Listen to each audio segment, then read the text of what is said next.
This is so exciting. I know I'm taking a break from Jedi Apprentice here to talk about these, but I think they're really a long lost art form, and that is the Clone Wars Adventures Digests.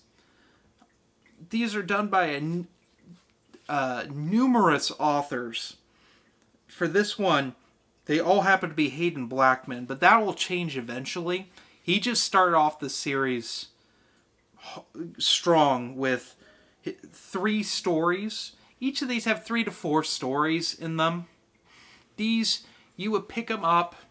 I found them all over the place back in the day. I remember getting the first 4 of these at a bargain table at Barnes and Noble for $2 a piece. These retailed at about $7 back in the day. Volume 5 was the first one I got of these, and my mom found it at a grocery store. But the first story in this is called Blind Force. It's an Anakin Obi-Wan story, hence the Anakin Obi-Wan on the cover. Of course, you want to start out strong, you're going to have at least one of your stories have Anakin and Obi-Wan. And they are being attacked by these mercenaries in the dark, and they can't see, and they have to rely on the Force to guide them. That's pretty much it. These stories are very brief. Next is Heavy Metal Jedi, which is a Mace Windu and Sassy Tin story where they're kind of competing with one another about how many battle droids they can take out. It's a fun one. Lastly, we have a Kit Fisto story called Fierce Currents, which is basically a sequel to the Battle of Mon Calamari that's in Genndy Tartakovsky's Clone Wars, which I found pretty fun. And these are all Phase 1 clone troopers in this. You're going to end up, as we go on, mixing Phase 1 and Phase 2 stories together.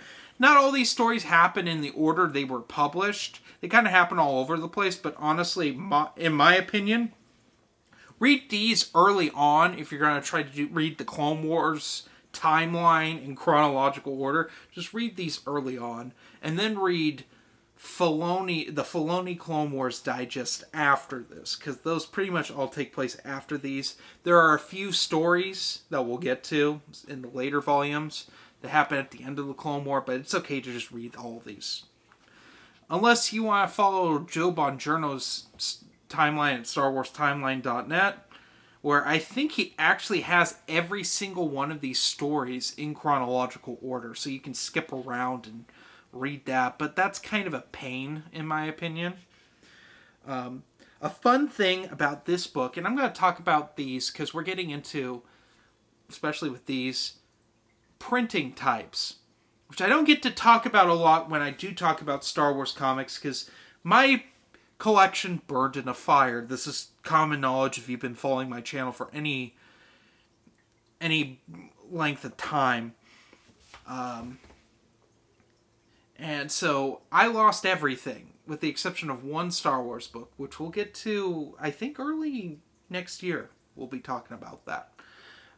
But anyway, I have been collecting the Star Wars Marvel omnibuses since then. But these come out a couple a year, and they'll, in my opinion, I highly doubt they'll ever collect the kids' stuff, because these are all ages comics.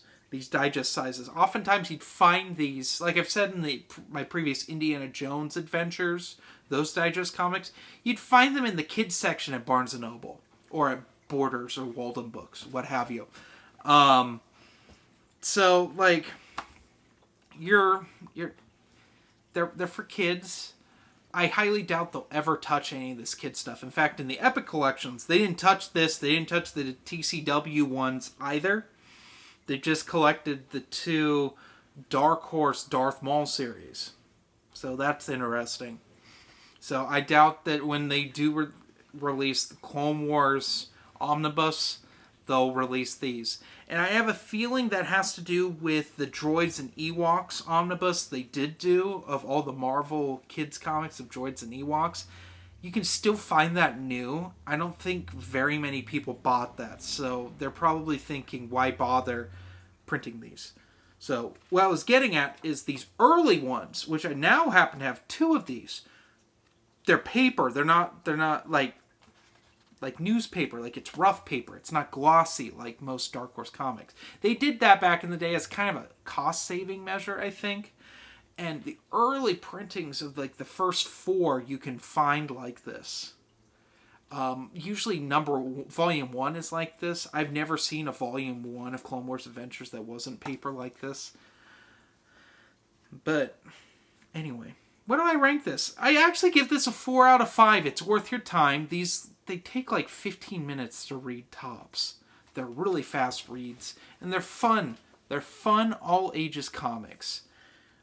I didn't talk about the art, and I'm not going to show the art, because if you've seen Genndy Tartakovsky's Clone Wars, it's, for the most part, are identical. There's a few times you'll get a little color variation, or line work will be slightly different. But otherwise, these are really good. They're well worth your time. The art's what you'd expect from this show and this comic. So, anyway, 4 out of 5. Highly recommend. We're going to move on to the next one.